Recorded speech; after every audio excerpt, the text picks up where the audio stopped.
شروع اللہ کے نام سے جو بڑا مہربان نہایت رحم فرمانے والا ہے۔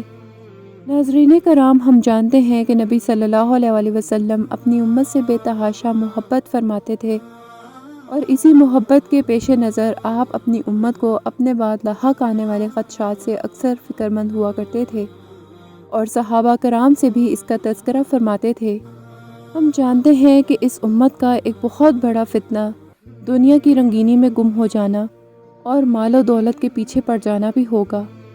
آئیے ایک ایسی ہی حدیث کا آج آپ سے تذکرہ کرتی ہوں جس میں آپ صلی اللہ علیہ وآلہ وسلم نے اپنی امت کے لیے اس اندیشے کا ذکر فرمایا۔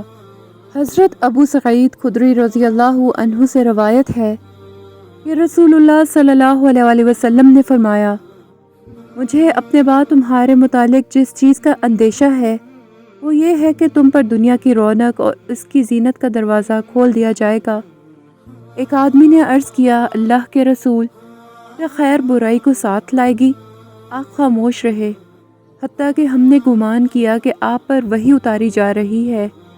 راوی بیان کرتے ہیں، پھر آپ صلی اللہ علیہ وآلہ وسلم نے اپنے چہرے مبارک سے پسینہ صاف کیا اور فرمایا، وہ سائل کہاں ہے؟ گویا آپ نے اس کی تعریف کی۔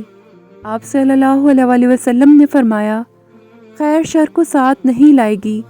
بے شک موسم ربی جو چارہ اگاتا ہے اس سے وہ بعض چارہ جانور کو مار ڈالتا ہے، یعنی اپہارا کر دیتا ہے یا ہلاکت کے قریب کر دیتا ہے۔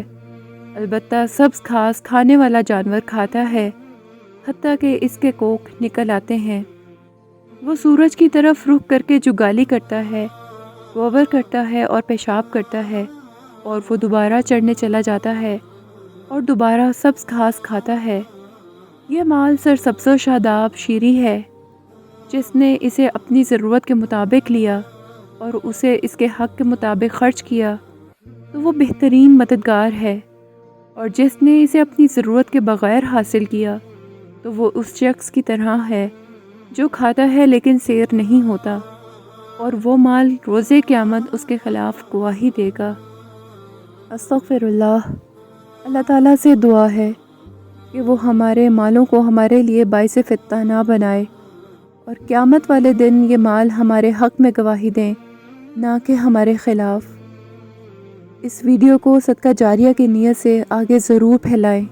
جزاک اللہ۔